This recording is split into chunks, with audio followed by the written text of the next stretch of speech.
こんにちは、ずんだもんなのだ。こんにちは、四国メタンです。さあ、今日も釣りの動画を上げていくのだ。今日はどんな釣りをするの？もちろん、今回も鯉釣りなのだ。でも、ちょっとした検証をやってみるのだ。検証？いつも通り近場の川で釣りをするんじゃなくて？そうなのだ。このチャンネルではよくカープフィッシングというヨーロッパ式の鯉釣りの動画を上げているのだ。このタイプの鯉釣りではボイリーという餌を使うんだけど、今回はあえてボイリーを使わないでやってみるのだ。ボイリーを使わないでカープフィッシングってできるものなの？できるのだ。本場のヨーロッパではヘアリグにボイリーを使わないで別の餌をつけて釣果を上げている人がいるみたいなのだ。なるほど。でもどうしてそんなことを試してみたいと思ったの？釣り場によっては鯉がボイリーを食べ慣れていないとことが結構あるのだ。ボイリーを餌と認識していないってこと？そうなのだ。その場合せっかく釣りに来たのに坊主になってしまうこともよくあるのだ。重い荷物を持ってきて、さらに休日使ってそれは辛いわね。それに、まだまだ日本にはボイリー自体置いている釣り具屋さんが少ないのだ。いざ、明日鯉釣りに行こうと思っても、手元にボイリーがなくて泣く泣く諦めたという人も結構いると思うのだ。そうね。Amazon でも取り扱っている数はかなり少ないものね。あと、シンプルに1キロ3000円とかして貧乏人には地味に痛い出費なのだ。安月給の身では厳しいかもしれないわね。だから今回は安価でなおかつコンビニでも買えるとあるものを餌に使ってみるのだ。コンビニで手に入ってしかも安い。何かしら？というわけで今日紹介する動画を見てもらえればボイリーがなくてもカープフィッシングができてボイリーへの食いつきが悪い場合でもコンスタントに釣果を伸ばす方法がわかると思うのだ。サムネでも釣れてる写真載せてるものね。そうなのだ。サムネ詐欺じゃないのだ。このチャンネルでは鯉釣り、ヘラブナ釣りを中心に初心者でも上級者でも楽しんでもらえるような動画や今回みたいなちょっと変わった企画や検証もこれから配信していくのでチャンネル登録してもらえると嬉しいわ。それでは本編スタートです。というわけで釣り場に到着したわ。どうしたの？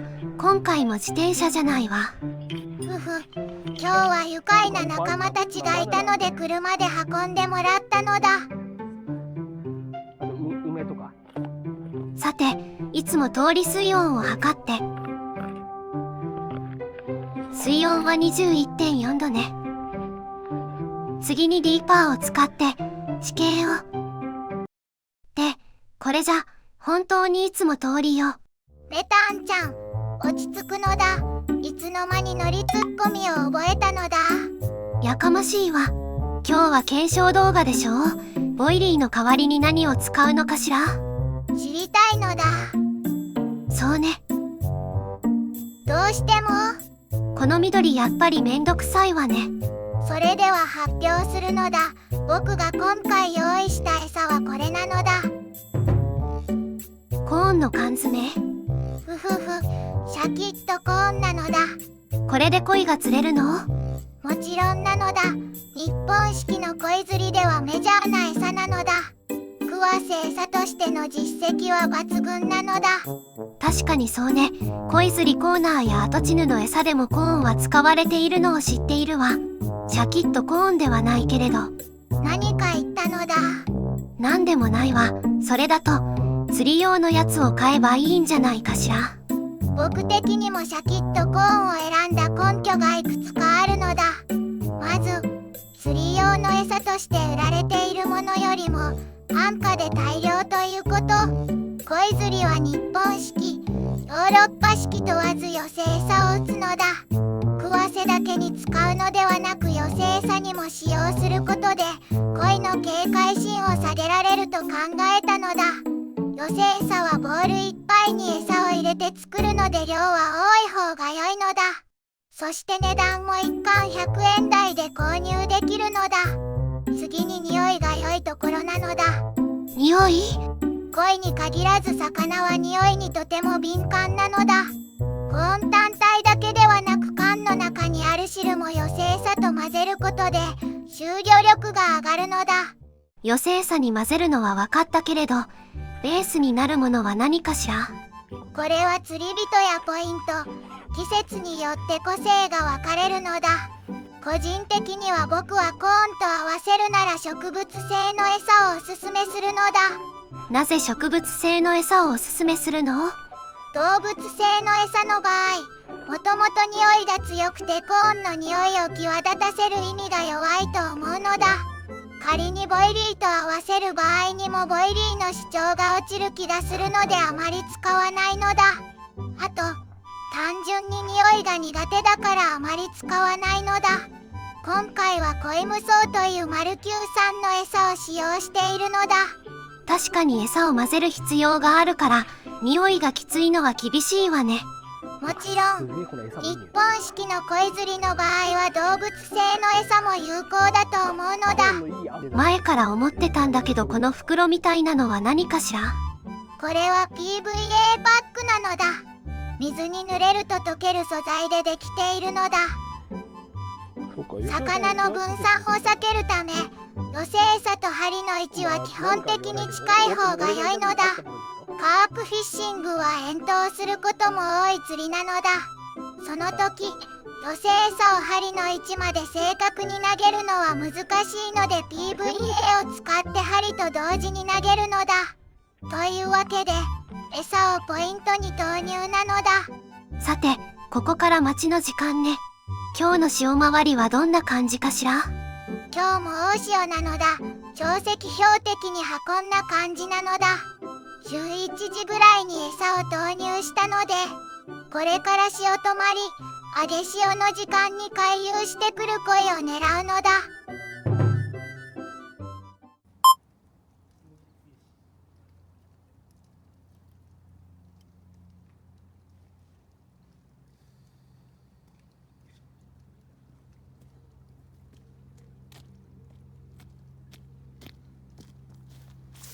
お、当たってる。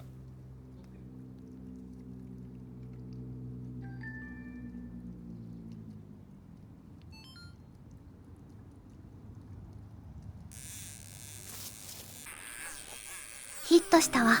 今回は仕掛けの投入からヒットまで早かったわね。潮止まりの時間ぴったりなのだ。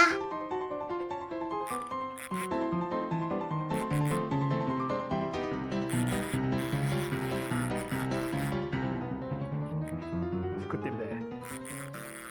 とりあえず1匹釣れたわね。サイズは70センチくらい。比較倒れにならなくてよかったのだ。あ、でも71ラストぐらいだね。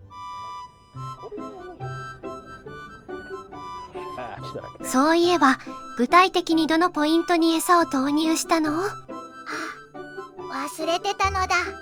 キーパーで探ったところ、東京の河川らしくあまり地形の変化はなかったのだ。よくある岸に近づくほどに徐々に浅く、川の中腹に行くほど深くなっていく地形だったのだ。なので今回は岸から深くなる手前10メートルほどのところと橋脚付近に餌を投入するのだ。橋脚付近を投入ポイントに選んだ理由はあるのかしら？もちろんあるのだ。今回みたいに水中の地形変化が乏しい場合、橋脚は分かりやすい障害物なのだ。鯉だけではなくバス釣りなんかでも橋脚みたいな障害物は狙うべきポイントの一つなのだ。さらに詳しく解説すると、障害物には川の流れが当たってそこにゴミがたまるので、そのゴミの中にある餌を食紅鯉が回遊してくるのだ。また障害物があるということは餌となるタニシがいたり、影になって生き物の隠れ家になっているから、橋脚に限らず障害物付近を狙うと魚が釣れやすいのだ。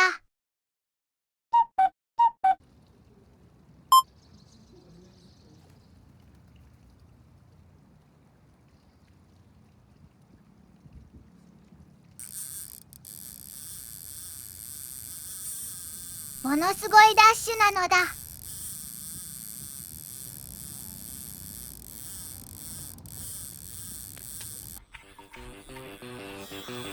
超出る。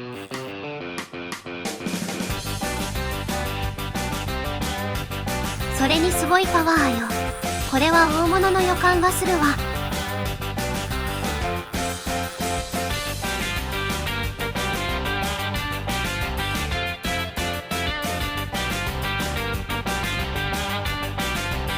っきよりあれだ。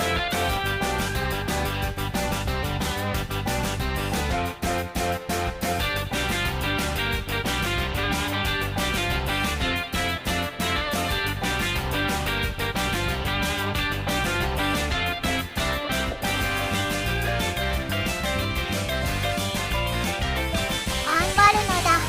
もう少し。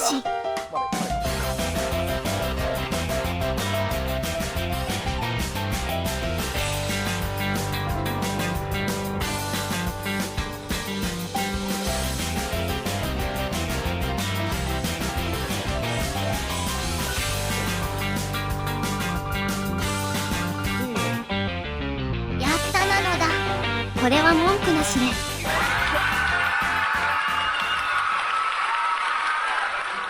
いや、でかかったもん。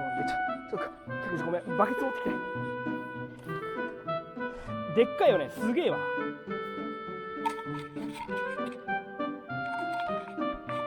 やりました。立派な恋だわ。すごいのだ。滝太郎もたまにはやってくれるのだ。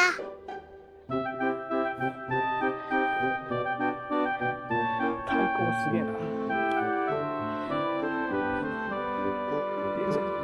あとごめん、もうちょっと組んできてくれるとすげえ助かる。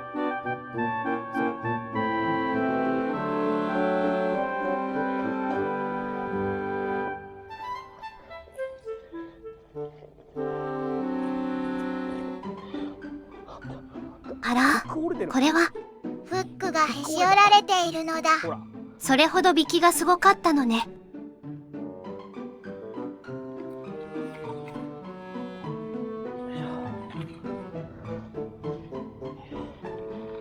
よいしょ。サイズは87センチ。いや、でも91系だな。よいしょ。じゃあこっちも。写真撮影ね。いつもより多めに写真撮影しているのだ。よっぽど嬉しかったのね。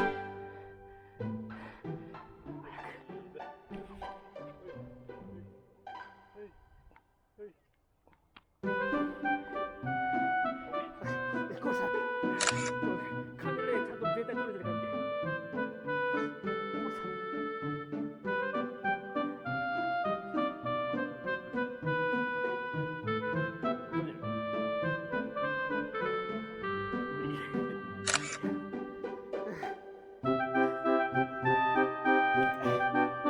折れたフックの先端を魚から外すのだ。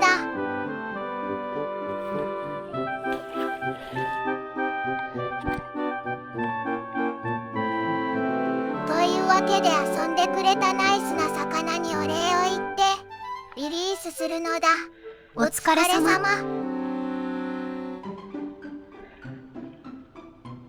ね。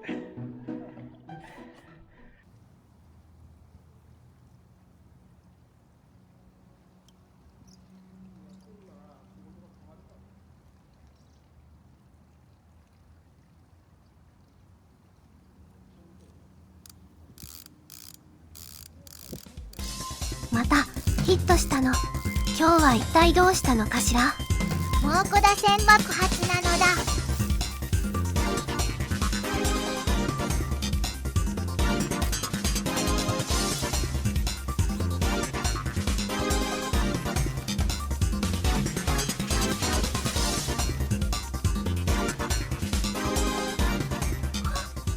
これは外れてしまったみたい。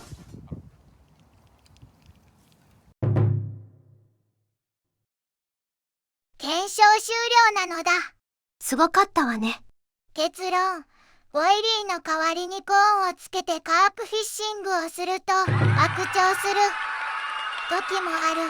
約3時間の長考であたり3本はすごいわ。新企画一発目の検証は成功と言えるのだ。今後も手軽で効果抜群な恋釣りの餌を探すのだ。竿を何本か出してそれぞれ変わった餌で試してみるのも面白いかもしれないわね。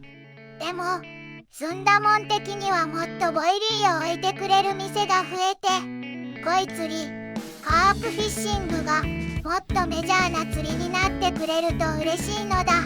ここまで動画を見てくれてありがとうなのだ。恋釣りやカープフィッシングにはルアー釣りのような派手さはないけれど、自然と向き合い、試合を見極めながらゆったりとした時間を過ごせる面白い釣りだと思うのだ。あたりが来るまで家族や友達と話しながらキャンプしたり過ごすのも楽しいと思うわ。そして何より都会の真ん中で手軽に今日みたいな大物が狙える釣りはなかなかないのだ。恋釣りに興味を持ってくれた人がいたらぜひチャレンジしてみてほしいのだ。